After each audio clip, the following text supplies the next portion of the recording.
You know, Tommy, there are very few places left in America where you can actually drive on the beach. I'm thinking of places like Pismo Beach in California, up in Washington and Oregon. There's some places where you can still go and drive on the beach. And of course here, maybe the most classic American beach for racing at one time. And now, of course, known for racing oval style at the Daytona 500. And I'm, of course, talking about Daytona Beach. And we're here with Chevy in a brand new Suburban, just taking a slow and easy ride down a classic American beach in a classic American car. So what do you say we do a little bit of a classic American review?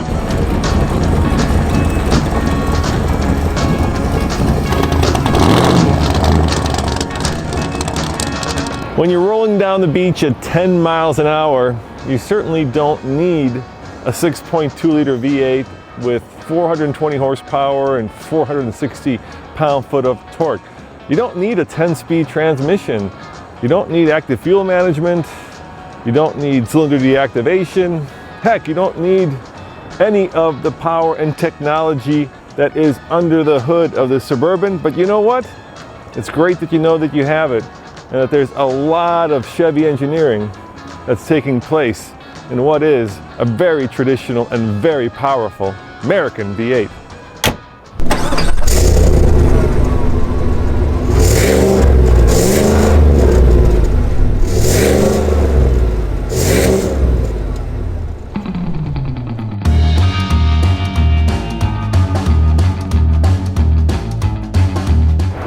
So in case you guys are wondering what we're doing here in Daytona Beach, driving on the beach, we're here with Chevy for the Daytona 500, and we thought to ourselves, you know what, let's borrow this Suburban and let's take it for a ride on the beach and let's do a bit of a review, because this is a pretty badass truck for a badass race. And I gotta tell you, I'm getting a little tired of the midnight blacked out edition, because let's face it, it's been overdone to death. But on this truck, it really does work, especially with those big red performance brakes.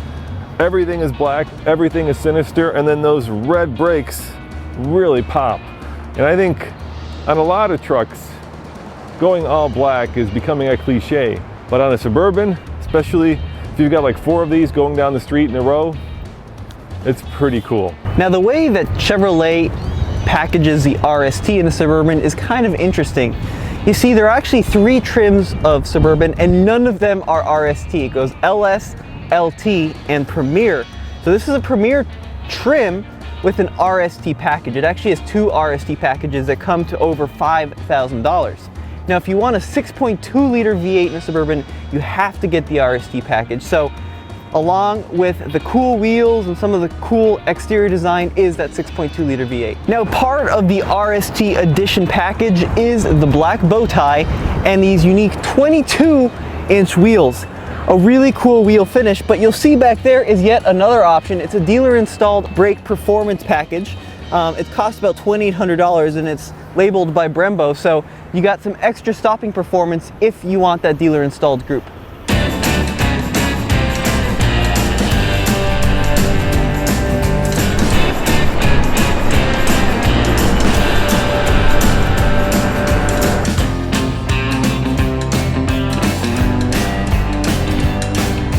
You guys probably know this, but the Suburban is the oldest nameplate in the automotive American biz. In other words, the Suburban is the oldest continuously built vehicle in America. And what makes it so truly American is it's really a double or maybe even a triple XL vehicle. And recently I had the chance to kind of sit and try out the brand new BMW X7. That's right, the Germans are now getting into the 3-row vehicle business, and the one thing I found about that vehicle is it was pretty tight. The Suburban, oh my, look at all the room I have in the 2nd row, and best of all, if I jump in the 3rd row, it's a little tight, but nevertheless, plenty of shoulder room, plenty of headroom. I've got not 1, but 2 of these screens, and unlike a lot of other cars, well, let me show you. When you have 3 rows, you usually lose back room behind the 3rd row. In this one, I think you'll be surprised. Let's hump outside. Let me show you. And really, this is what makes a Suburban such a useful and such a double or maybe even a triple XL vehicle. I mean, look at all the space in the back behind the third row. It's enormous. If I were to fold all these seats down, which I can with the touch of a button, I could easily use this as a camping vehicle because I'm 6'2", and oh yeah, plenty of room. Now in the GM line of full-size trucks, the Suburban is somewhat of a middle child. So at the base end you have the Tahoe, and then you've got the bigger Suburban. Then from GMC you have the Yukon, and of course the most luxurious model is the Escalade by Cadillac. But what you notice in the Suburban is just how luxurious everything is. This one has a cocoa and mahogany option, so we've got some nice brown leather and some wood accents all throughout. But the leather is soft, and we have a ton of really premium features. Now here in the Suburban we have this really cool rotary knob that controls just how far the electronically operated liftgate will open. So we have max, 3/4 if, for example, you have a tight garage, or you can turn it off completely. Now in the Suburban we also have a cool package called, wait for it, the Sun Entertainment and Destination Package. It's $3,000 and it gives us a power sunroof. However, it's a pretty small sunroof, but we do have a tilt control and then a full-on open control, which works like that. Boy, Tommy, I've never seen a small sunroof open and tilt before. Well, the other thing I don't like is these buttons they're real chintzy up here. Wait, $3,000 for that? No. What happened to the major big-ass sunroof that No. everybody has nowadays? You also get 9 additional months of XM radio and rear seat entertainment. Oh, so that you get these two, basically. Yep. So that's all part of the Sun Entertainment and Destination Package. That makes sense. Otherwise, it seems like a lot just for a sunroof. And Yep. a small one at that. There you go.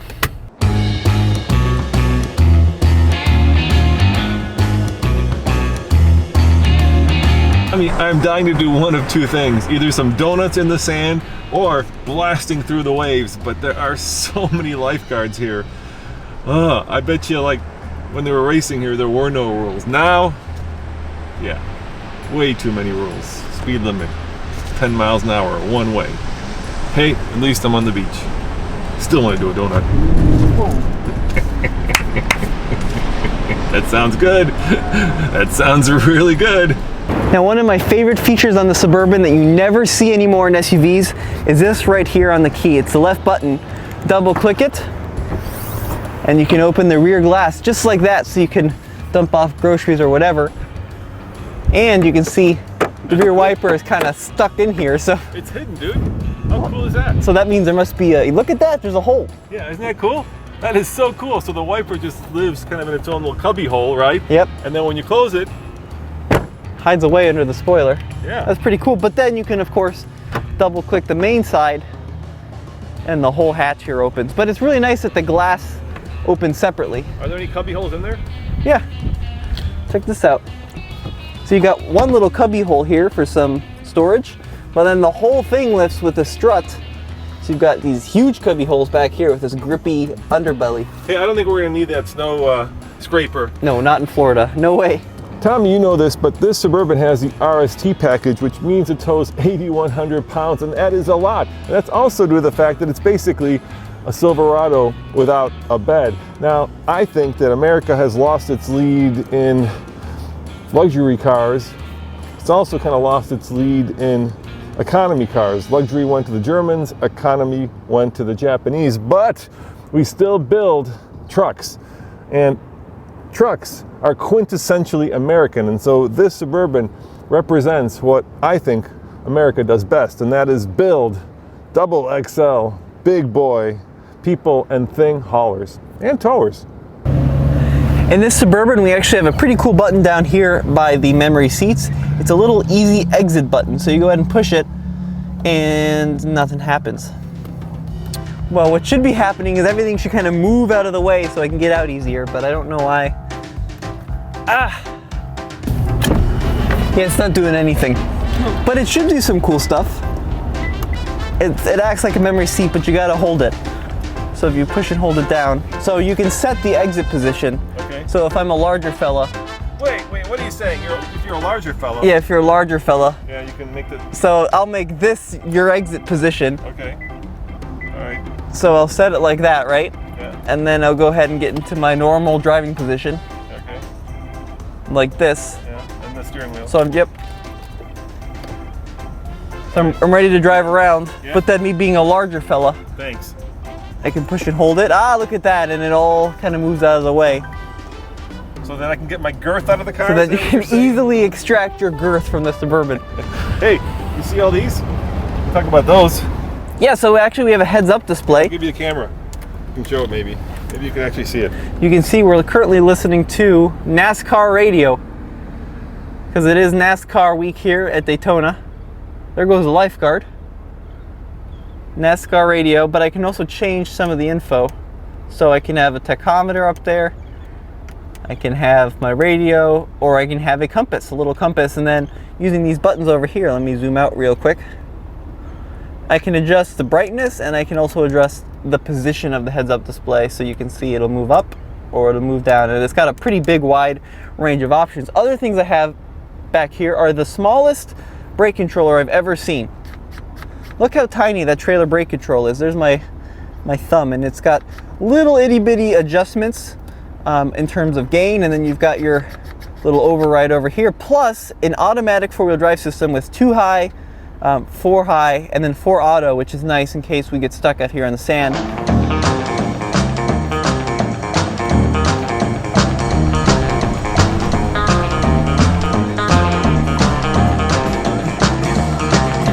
If you're looking for an economy car, this ain't it.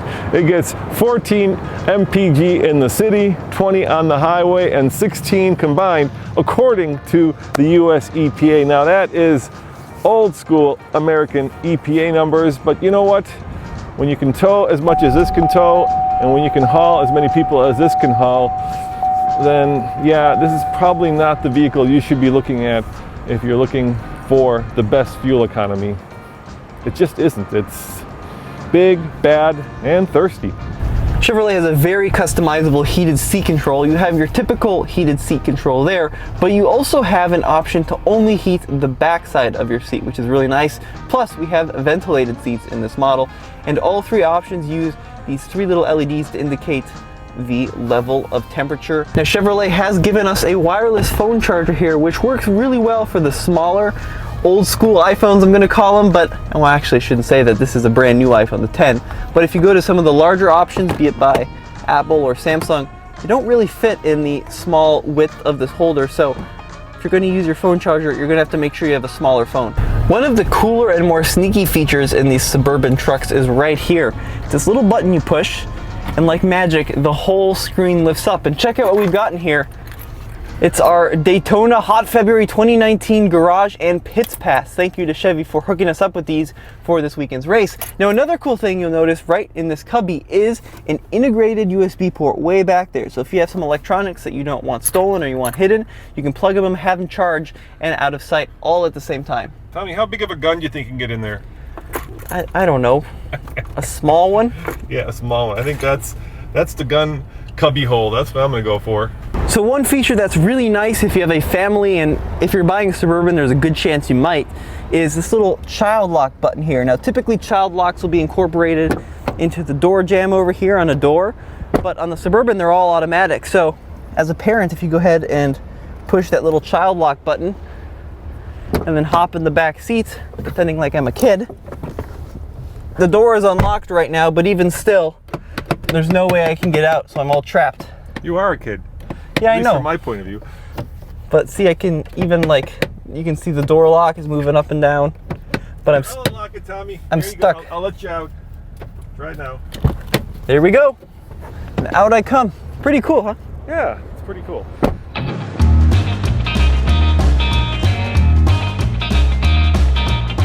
You know, Tommy, let's face it, this Suburban is getting a little long in the tooth. There are newer vehicles out there that are starting to bite into its dominance as the original American double XL family hauler. But for a cruise on the beach in Daytona, I gotta tell you, it's pretty darn good. What do you say? Yeah, I think it's a smooth ride and it's got a lot of power and it's just a good overall truck. Yeah, I kind of wish I could use some of that 420 horses under the hood and this all-wheel drive system. But hey, at least we're on the beach.